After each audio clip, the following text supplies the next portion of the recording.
അസ്സലാമലൈക്കും. ഇത് ഞാൻ വന്നിട്ടുള്ളത് ഓണസദ്യയുടെ റെസിപ്പി ആയിട്ടാണ്.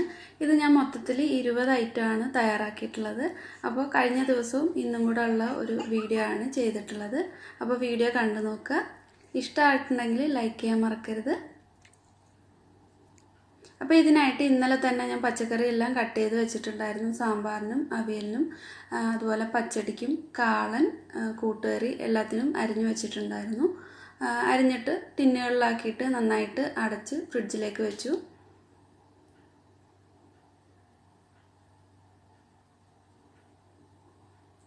പിന്നെ പായസത്തിലേക്കുള്ള തേങ്ങ ഒക്കെ ഒന്ന് കട്ട് ചെയ്തിട്ട് വയ്ക്കുന്നുണ്ട്. അതുപോലെ കുറച്ച് തേങ്ങ നന്നായിട്ടൊന്ന് ചിരകിയിട്ട് വയ്ക്കുന്നുണ്ട്. ഞാൻ ചിരകിയ തേങ്ങ വാങ്ങാറില്ല, വീട്ടിൽ തന്നെ ചിരകി എടുക്കാറാണ് പതിവ്. അപ്പോൾ കുറച്ച് തേങ്ങ, ഒരു 2-3 തേങ്ങ കൂടി ചിരകി വയ്ക്കുന്നുണ്ട്.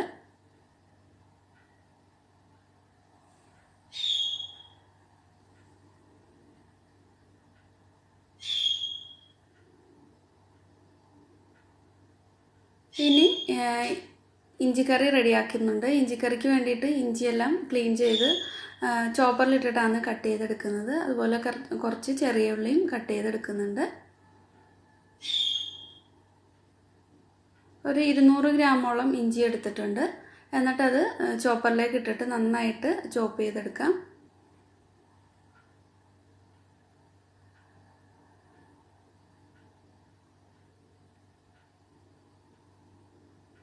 ഇഞ്ചിയൊക്കെ നന്നായിട്ട് ചെറുതായിട്ട് തന്നെ ചോപ്പ് ചെയ്തെടുത്തിട്ടുണ്ട്. ഒരു ചട്ടി ചൂടാകാനായിട്ട് വെച്ചിട്ടുണ്ട്. അതിലേക്ക് വെളിച്ചെണ്ണ ചേർത്ത് കൊടുക്കാം. വെളിച്ചെണ്ണ ചൂടായി വന്നപ്പോൾ ഇതിലേക്ക് കടുക് ചേർത്തിട്ടുണ്ട്. കടുക് ഒന്ന് പൊട്ടി വരുമ്പോൾ അതിലേക്ക് ചെറിയ ഉള്ളിയും പച്ചമുളകും കറിവേപ്പിലയും ചേർത്ത് കൊടുക്കാം.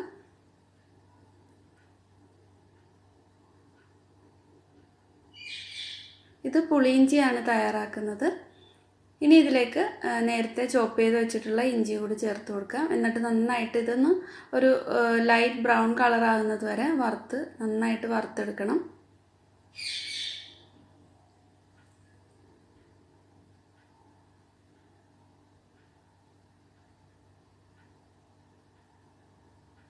അപ്പോൾ ഇത് നന്നായിട്ട് ഒന്ന് വറുത്തെടുത്തിട്ടുണ്ട്. ഇനി ഇതിലേക്ക് മുളക് പൊടിയും മഞ്ഞൾപ്പൊടിയും ഒരു നുള്ളു കായപ്പൊടിയും ചേർക്കുന്നുണ്ട്. 1 ടീസ്പൂൺ മുളക് പൊടിയാണ് ചേർത്തിട്ടുള്ളത്.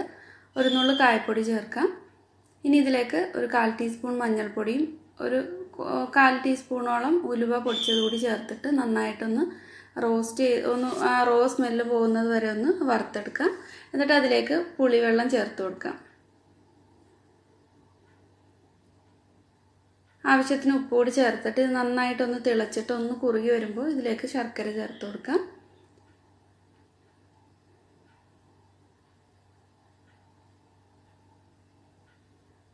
ഇത് നന്നായിട്ടൊന്ന് തിളച്ച് ഒന്ന് കുറുകി വന്നിട്ടുണ്ട്. ഇനി ഇതിലേക്ക് ഒരു 2-3 ടേബിൾ സ്പൂൺ ശർക്കര പൊടിച്ചിട്ട് ചേർത്ത് കൊടുക്കുന്നുണ്ട്. അപ്പോൾ എന്തെങ്കിലും കരടൊക്കെ ഉണ്ടെങ്കിൽ ഒന്ന് നന്നായിട്ടൊന്ന് അലിയിച്ച് പാനിയാക്കിയിട്ട് വേണം ചേർത്ത് കൊടുക്കാനായിട്ട്. അപ്പോൾ ശർക്കര ചേർത്ത് കൊടുത്തിട്ട് നന്നായിട്ടൊന്ന് മിക്സ് ചെയ്ത് ഇത് ലോ ഫ്ലെയിമിലിട്ട് ഒന്ന് കുറുകി വരുന്നത് വരെ വെയിറ്റ് ചെയ്യാം. അപ്പോൾ എണ്ണയൊക്കെ തെളിഞ്ഞ് വന്നിട്ടുണ്ട്, നന്നായിട്ട് തിക്കായിട്ടുണ്ട്. ഇപ്പോൾ പുളിയിഞ്ചി റെഡി ആയിട്ടുണ്ട്.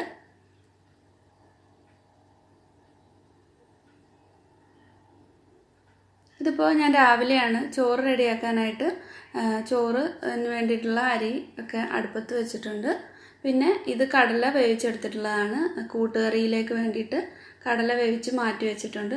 ഇതിനി സാമ്പാർ വേവിക്കാനായിട്ട് കുക്കറിലേക്ക് കുറച്ച് ചെറിയ ഉള്ളിയും സാമ്പാറിൻ്റെ പീസും അതുപോലെ തക്കാളിയും പരിപ്പും കൂടെ ഇട്ട് കൊടുത്തിട്ട് അതിലേക്ക് മഞ്ഞൾപ്പൊടിയും ഉപ്പും ആവശ്യത്തിന് വെള്ളത്തോട് ചേർത്തിട്ട് വേവിച്ചെടുക്കാം.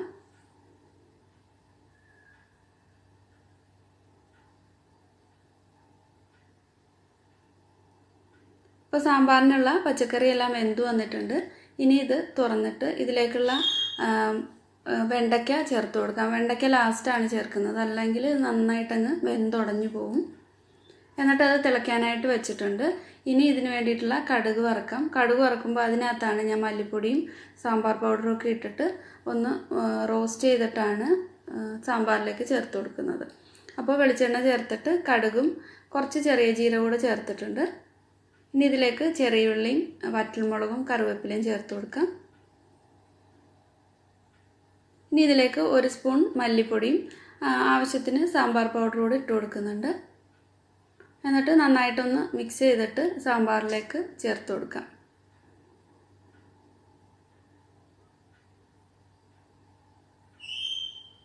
മല്ലിയില കൂടി ഇട്ട് കൊടുത്തിട്ട് നന്നായിട്ടൊന്ന് മിക്സ് ചെയ്തിട്ട് കുറച്ച് കായപ്പൊടി കൂടി ഇട്ട് കൊടുക്കുന്നുണ്ട് ഒരു നല്ലൊരു മണത്തിനായിട്ട്.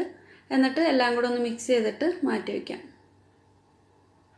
പരിപ്പ് റെഡിയാക്കാനായിട്ട് ചെറുപയറാണ് എടുത്തിട്ടുള്ളത്. അത് നന്നായിട്ടൊന്ന് വെന്ത് വന്നിട്ടുണ്ട്. അപ്പോൾ ഒന്ന് ഉടച്ചു കൊടുത്തിട്ടുണ്ട്. ഇനി ഇതിലേക്കായിട്ട് തേങ്ങയും വെളുത്തുള്ളിയും ചെറിയ ഉള്ളിയും പച്ചമുളകും കുറച്ച് ജീരകവും മഞ്ഞൾപ്പൊടിയും കൂടെ വെള്ളം ഒഴിച്ചിട്ട് നന്നായിട്ടൊന്ന് അരച്ചെടുക്കാം.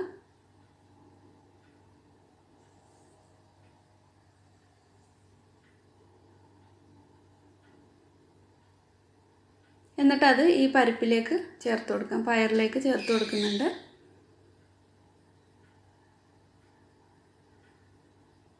ആവശ്യത്തിന് വെള്ളം കൂടെ ചേർത്തിട്ട് നന്നായിട്ടൊന്ന് മിക്സ് ചെയ്ത് കൊടുക്കുന്നുണ്ട്.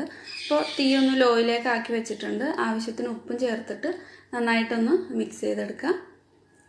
നല്ലപോലെ ഒന്ന് ചൂടായി വരുന്നത് വരെ വെയിറ്റ് ചെയ്യാം. എന്നിട്ട് ഫ്ലെയിം ഓഫ് ചെയ്യാം. ഇതിലേക്ക് ഉള്ളിയും അതുപോലെ വറ്റൽമുളകും കറിവേപ്പിലയൊക്കെ കടുക് വറുത്തിട്ടിട്ടുണ്ട്. ഇനി അടുത്തതായിട്ട് ക്യാബേജ് തോരനാണ് ഉണ്ടാക്കുന്നത്. അപ്പോൾ കടുക് പൊട്ടിച്ചിട്ട് അതിലേക്ക് ക്യാബേജും സവാളയും കുറച്ച് പച്ചമുളക് കൂടെ കട്ട് ചെയ്തിട്ട് ഇട്ട് കൊടുക്കുന്നുണ്ട്. ആവശ്യത്തിന് ഉപ്പും ചേർത്തിട്ട് നന്നായിട്ടൊന്ന് മിക്സ് ചെയ്തിട്ട് അടച്ചു വെച്ച് വേവിക്കാം.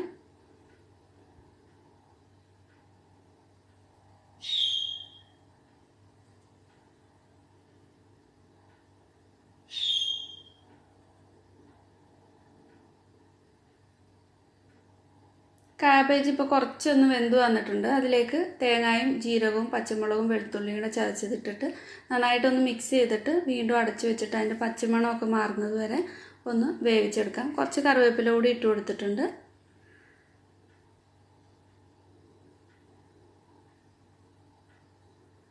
ഇപ്പോൾ ഇത് നന്നായിട്ട് വെന്തിട്ടുണ്ട്. വെള്ളമൊക്കെ പോയി നന്നായിട്ട് ഡ്രൈ ആയിട്ട് വന്നിട്ടുണ്ട്. ഇനി ഇത് മാറ്റി വയ്ക്കാം.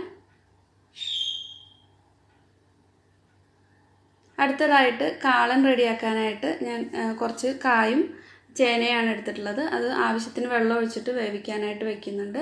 അപ്പോൾ അതിലേക്ക് കുറച്ച് മഞ്ഞൾപ്പൊടിയും അതുപോലെ ഉപ്പും ചേർത്തിട്ട് വേവിക്കാനായിട്ട് വെക്കാം. ഇത് വേകാൻ ആവശ്യമായിട്ടുള്ള വെള്ളം മാത്രമേ ഒഴിച്ചിട്ടുള്ളൂ.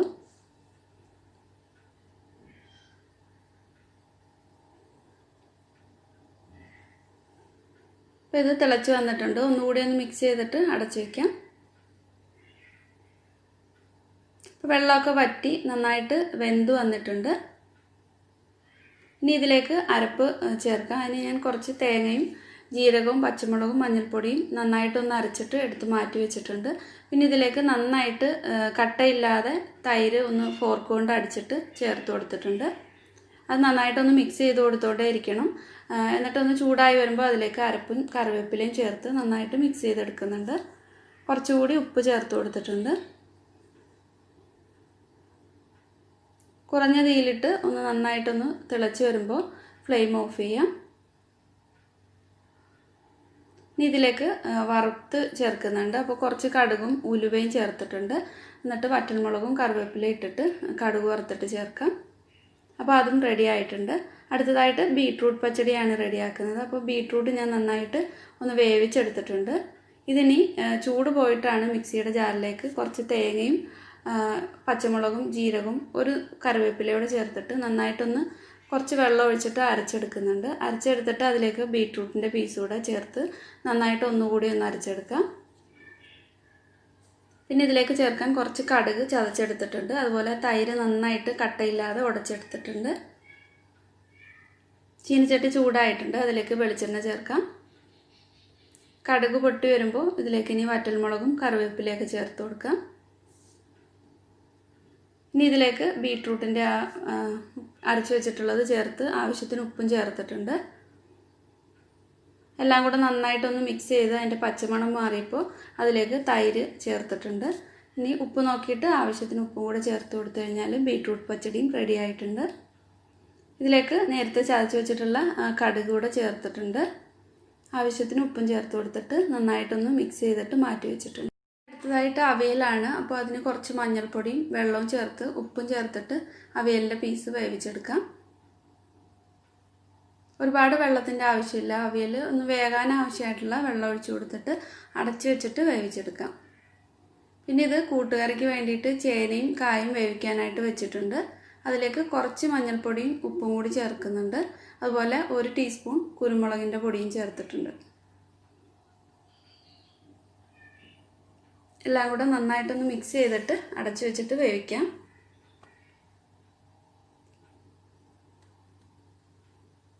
അവിയലിൻ്റെ പീസ് ഇടയ്ക്കൊന്ന് തുറന്നിട്ട് ഇളക്കി കൊടുക്കുന്നുണ്ട്.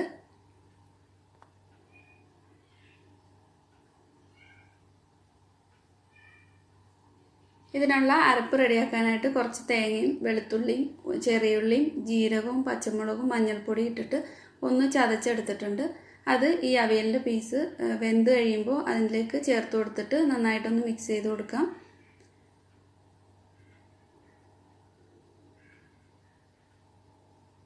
അപ്പോൾ അതിൻ്റെ പച്ചമണമൊക്കെ മാറിയിട്ടുണ്ട്. അതിലേക്ക് ഒരു 2 ടേബിൾ സ്പൂൺ തൈര് കൂടി ചേർത്തിട്ട് നന്നായിട്ടൊന്ന് മിക്സ് ചെയ്തെടുക്കാം. ആവശ്യത്തിന് വെളിച്ചെണ്ണ, പച്ച വെളിച്ചെണ്ണ ഒഴിച്ചു കൊടുക്കുന്നുണ്ട്. ഉപ്പ് നോക്കിയിട്ട് വേണമെങ്കിൽ കുറച്ച് ഉപ്പും കൂടി ഇട്ട് കൊടുത്തു കഴിഞ്ഞാൽ അവിയലും റെഡി ആയിട്ടുണ്ട്. നന്നായിട്ടൊന്ന് മിക്സ് ചെയ്ത് ഒന്ന് ചൂടായി വരുമ്പോൾ അടച്ചിട്ട് മാറ്റി വയ്ക്കാം.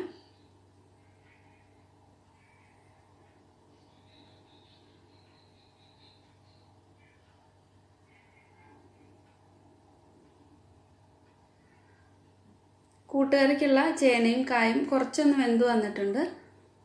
അതിലേക്കായിട്ട് ഞാൻ കുറച്ച് തേങ്ങയും മഞ്ഞൾപ്പൊടിയും കുരുമുളകിൻ്റെ പൊടിയും ഒരു ചെറിയ പച്ചമുളകും കുറച്ച് ജീരകവും ചേർക്കുന്നുണ്ട്.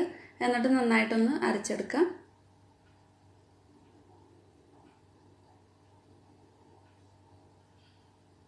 കൂട്ടുകറിയിലേക്കുള്ള കടല നേരത്തെ വേവിച്ച് വെച്ചത് ചേർത്തിട്ട് നന്നായിട്ടൊന്ന് മിക്സ് ചെയ്തിട്ട് ഒന്നുകൂടി ഒന്ന് വേകാനായിട്ട് അടച്ചു വയ്ക്കാം.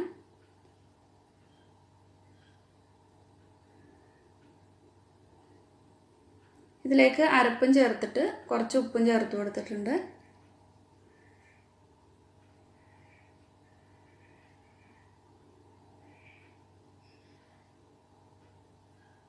ഇപ്പോൾ ഇത് നന്നായിട്ട് വെന്ത് ഒന്ന് ഉടഞ്ഞു വന്നിട്ടുണ്ട്. അതിലേക്ക് ഒരു ടേബിൾ സ്പൂണോളം ശർക്കര ചേർത്തിട്ടുണ്ട്.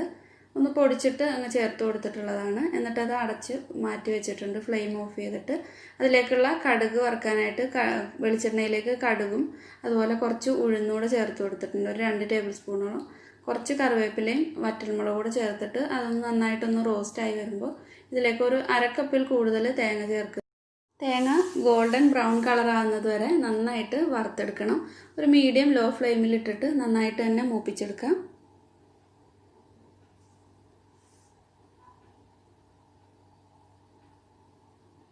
ഇപ്പോൾ തേങ്ങ നന്നായിട്ട് മൂത്ത് വന്നിട്ടുണ്ട്. അത് ഈ കൂട്ടുകറിയിലേക്ക് ചേർത്തിട്ട് നല്ലപോലെ ഒന്ന് മിക്സ് ചെയ്തിട്ട് അടച്ച് മാറ്റി വയ്ക്കാം.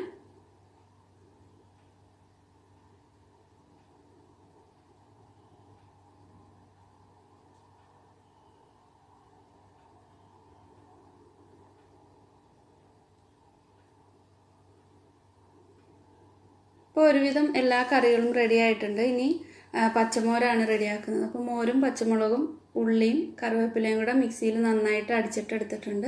അതിലേക്ക് ആവശ്യത്തിന് ഉപ്പൂടെ ചേർത്തിട്ട് മാറ്റി വയ്ക്കാം. ഇനി അടപ്രഥമനുള്ള അട വേവിക്കാനായിട്ട് വെള്ളം നന്നായിട്ട് ചൂടായി വരുമ്പോൾ അതിലേക്ക് അട ചേർത്തിട്ട് ഒന്ന് നല്ലപോലെ ഒന്ന് മിക്സ് ചെയ്ത് കൊടുക്കണം. അല്ലെങ്കിൽ അട ഒട്ടി പിടിക്കും. എന്നിട്ട് നല്ലപോലെ തിളപ്പിച്ച് വേവിച്ചിട്ട് ഊറ്റി അതിലേക്ക് കുറച്ച് നല്ല തണുത്ത പച്ചവെള്ളം കൂടി ഒഴിച്ചിട്ട് ഒന്ന് അട വിട്ട് വരാൻ വേണ്ടിയിട്ട് നന്നായിട്ടൊന്ന് കഴുകിയിട്ട് മാറ്റി വയ്ക്കണം. പിന്നെ ഇത് സേമിയ തയ്യാറാക്കാൻ വേണ്ടിയിട്ടാണ്. ഒരു പാത്രം ചൂടായിട്ടുണ്ട്. അതിലേക്ക് ഒരു 1-2 ടേബിൾ സ്പൂൺ നെയ്യ് ചേർത്തിട്ട് കാഷ്യൂനട്ടും അതുപോലെ ഉണക്കമുന്തിരിയും വറുത്തിട്ട് മാറ്റി വയ്ക്കാം.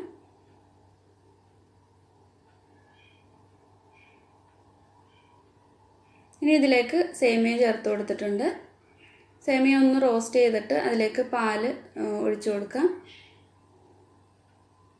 ഞാനിതിലേക്ക് ഒരു 2 ടേബിൾ സ്പൂൺ ചവ്വരി വെള്ളത്തിൽ കുതിർത്തതാണ് ചേർത്തിട്ടുള്ളത്. ചെറിയ ചവ്വരി ആയതുകൊണ്ട് വേവിച്ചെടുത്തിട്ടില്ല. നന്നായിട്ട് തന്നെ വെന്ത് കിട്ടിക്കോളും. ആവശ്യത്തിന് പഞ്ചസാര ചേർത്തിട്ടുണ്ട്. എന്നിട്ട് ഇതിലേക്ക് ഒരു 2-3 ടേബിൾ സ്പൂൺ കണ്ടൻസ്ഡ് മിൽക്ക് കൂടി ചേർത്ത് നന്നായിട്ടൊന്ന് തിളപ്പിച്ചെടുക്കാം. അപ്പോൾ ഇതിലേക്ക് ഒരു നുള്ളു ഉപ്പ് കൂടി ചേർത്തിട്ടുണ്ട്, ടേസ്റ്റ് ഒന്ന് ബാലൻസ് ആവാനായിട്ട്. നന്നായിട്ട് തിളച്ച് ഒന്ന് കുറുകി വരുമ്പോൾ ഇതിലേക്ക് നേരത്തെ ഫ്രൈ ആക്കി വെച്ചിട്ടുള്ള കാഷ്യൂനട്ടും റൈസിൻസും കുറച്ച് ഏലക്ക പൊടിച്ചതും കൂടി ചേർത്തിട്ട് മാറ്റി വയ്ക്കാം.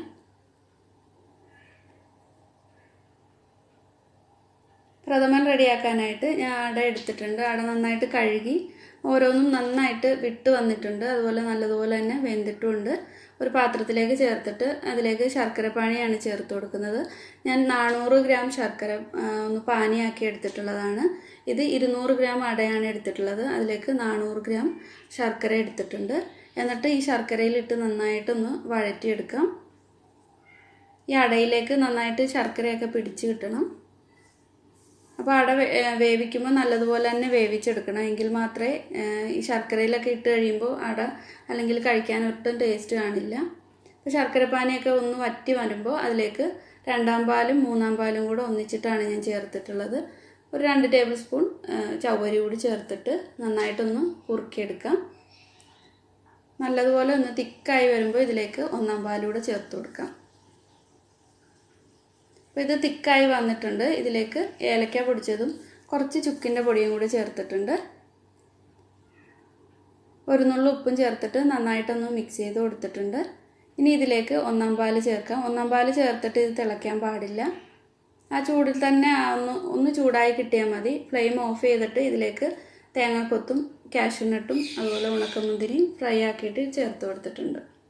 അപ്പോൾ ഓണത്തിൻ്റെ സദ്യയിൽ എല്ലാം ആയിട്ടുണ്ട്. 20 ഐറ്റമാണ് മൊത്തത്തിൽ ഞാൻ റെഡിയാക്കിയിട്ടുള്ളത്. എല്ലാവർക്കും ഇഷ്ടമായിട്ടുണ്ടെന്ന് വിചാരിക്കുന്നു. ഇഷ്ടമായിട്ടുണ്ടെങ്കിൽ ലൈക്ക് ചെയ്യുക, ഷെയർ ചെയ്യുക.